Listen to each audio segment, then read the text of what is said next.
difícil de explicar. La previa relación de negocios con una parte o sus consejeros es un factor que requiere un atento examen. ¿Por qué? Porque no está ahí, se los explico.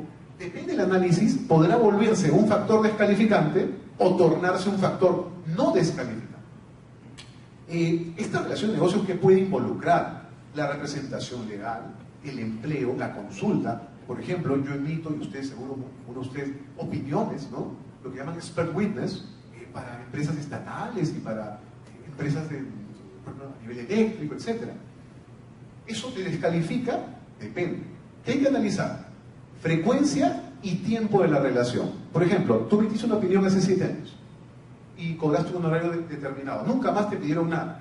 ¿Te recusan? No tiene sentido, porque ahí la frecuencia no tiene la intensidad suficiente para que pueda ser recusado. Pero imagina esto. Cada año te piden 3 consultas. ¿Qué piensan? Y a esa persona luego la nombran árbitro. ¿Qué tal? ¿Recusan o no recusan? Evidentemente que sí, ¿no? Muy bien. Luego otro elemento interesante es la amistad, el vínculo amistad. Ya Aristóteles trataba la amistad en su Ética Nicomaquea, y además de ser una relación virtuosa, puede presentar problemas en el mundo del arbitraje. Igual, hay que analizar para ver si se convierte en descalificante o si te torna en no descalificante. ¿Qué hay que analizar? Cercanía de la relación personal. ¿Qué nivel de intimidad hay entre los amigos? Si podemos llamarlos así. La amplitud temporal que se conoce, o sea, se conocen hace 10 años, hace 20 años, hace 1 año, y además la frecuencia y calidad de los contactos mantenidos. Claro, porque puedes conocer, el profesor Trackman me contaba de que había sido recusado en un caso simplemente porque un compañero de estudios de hace un par de décadas atrás, lo reconoció y lo saludó. He said hello, le dijo hola. ¿Qué creen ustedes? ¿Eso es ¿hay acá la frecuencia y calidad? Evidentemente que no. Pero si ese mismo compañero fuera a comer con usted todos los fines de semana, su mujer conoce a la vuestra, los hijos juegan juntos, se queda a dormir, ¿qué piensan? En vuestra casa. ¿Ahí sí se puede recusar o no? Así es. Y por eso el último punto, habría que ver los vínculos si se extienden a frecuentes visitas en el hogar. Muy bien. Ahora, ¿qué hacemos con todo esto? ¿Cómo garantizamos que los árbitros sean independientes e imparciales? Hay 2 niveles. Hay mecanismos de carácter preventivo. ¿Qué es preventivo? Si se dan cuenta, es ex ante, ¿no? O sea, antes de que se dé el problema, previene, soluciona. Y hay mecanismos curativos que ya se van a dar cuando la independencia e imparcialidad ya haya sido fracturada, ¿no? O sea, efectivamente ya haya un problema de dependencia y o parcialidad. Los preventivos son la obligación de revelación. Ya saben, por si acaso, explico, no es lo mismo deber de independencia y parcialidad que obligación de revelación, ¿eh? A ver, la independencia y parcialidad, como lo hemos estado tratando, es un deber del árbitro para consigo mismo, respecto a las partes.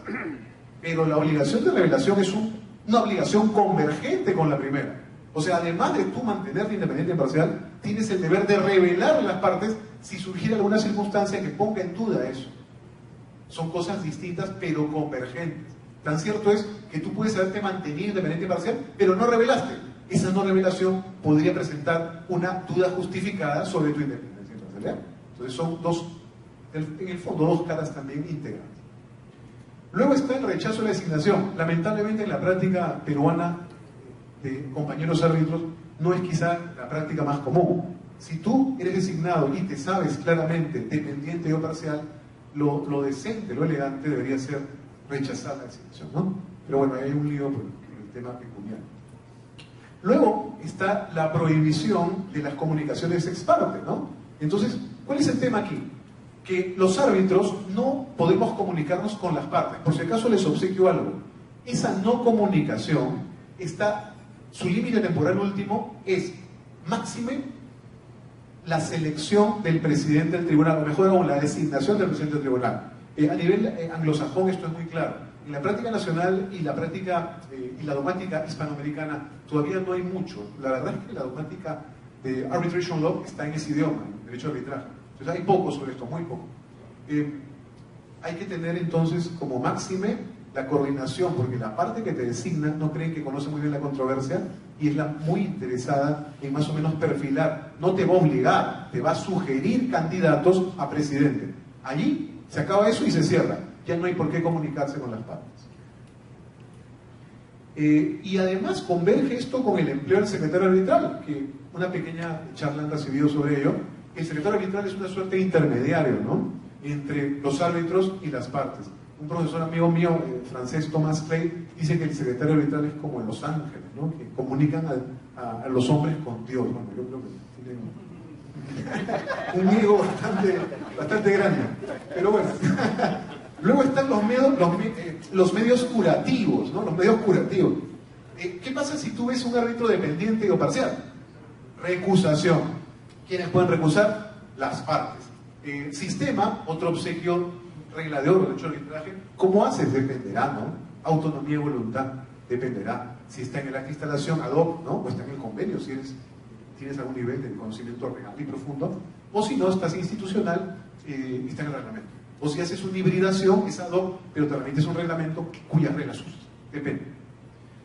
Remoción es una figura nueva en el DLA. En realidad este es una manifestación del poder de la autonomía y voluntad. Las partes, si no les gusta un árbitro, por acuerdo, pueden decir, así como tienen la autonomía y voluntad para designarlo, también lo pueden sacar. Ahora es interesante porque el DLA establece primero cierto orden lógico para hacerlo, pero luego dice, sin importar eso, las partes lo pueden sacar. Entonces al final pueden sacar un árbitro porque es feo, o porque no se baña, o tiene mal aliento. En realidad cabría eso, ¿no? Es una broma de mal gusto, pero es autonomía y voluntad pura y dura, que es lo que quiero explicar.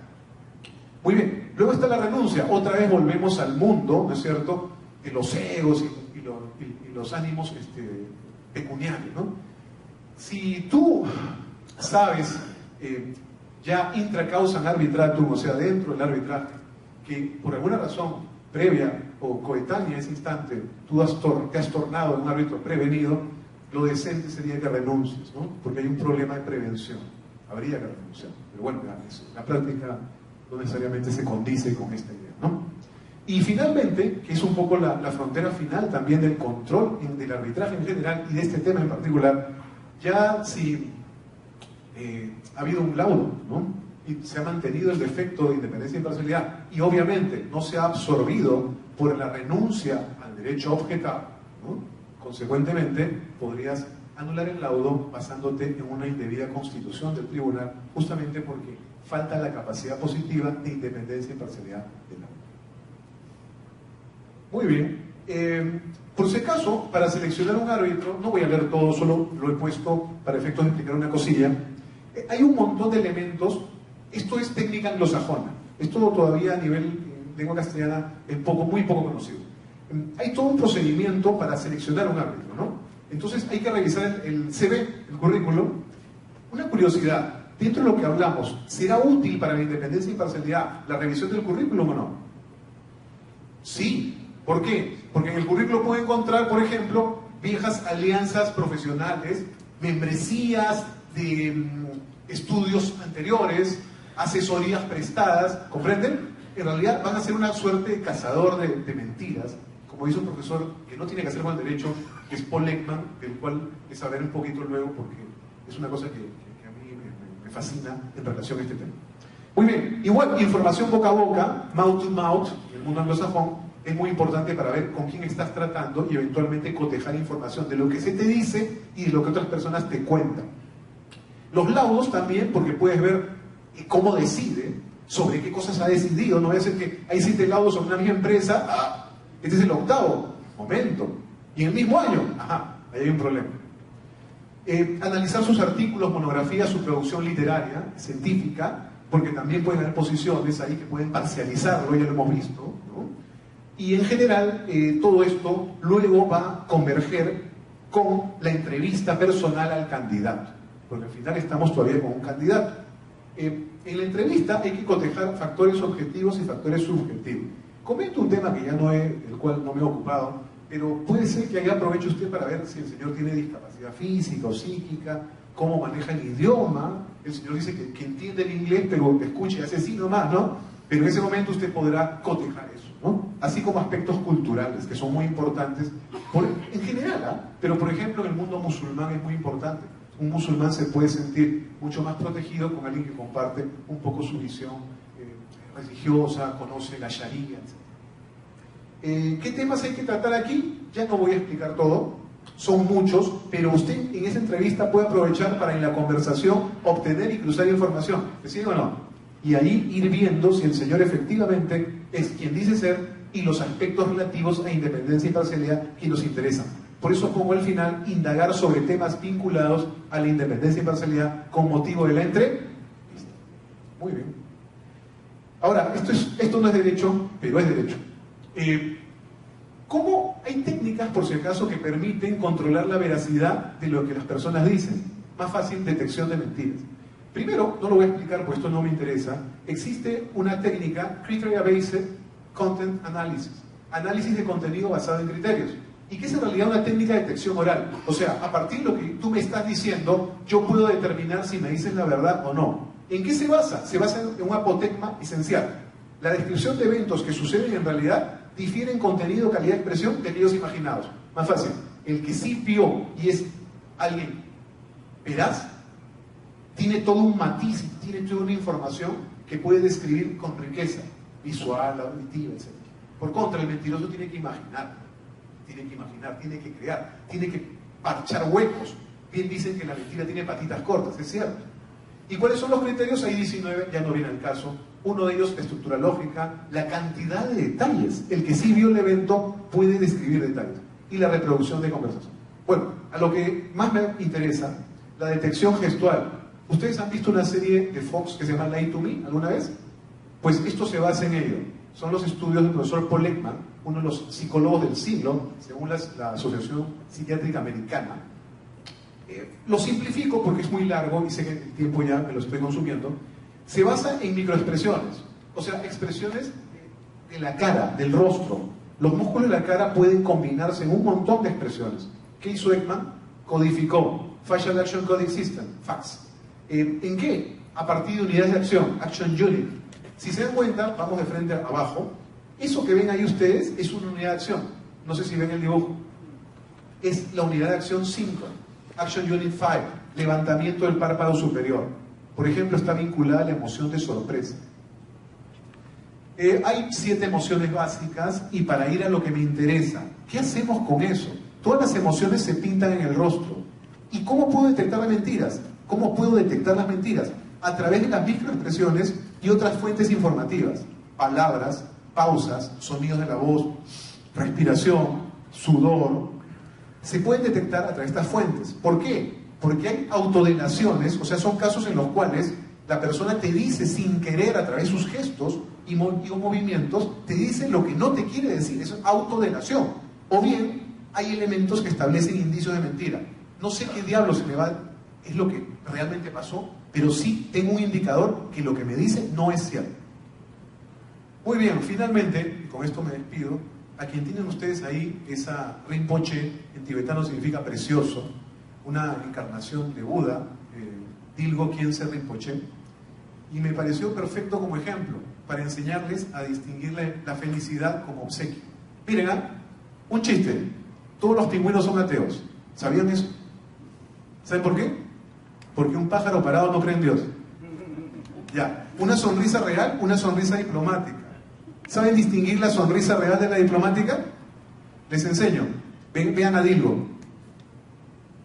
Se estiran las comisuras de los labios hacia atrás, pero eso se puede copiar.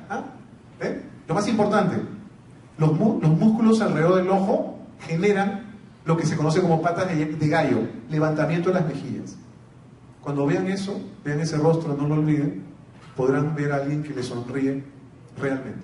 Y finalmente, si les interesó esto último, el único lugar donde entrenamos en eso es en el curso de técnica probatoria de San Martín, cuya publicidad está en vuestros doceos. Bueno, espero que no los haya aburrido mucho, pero he querido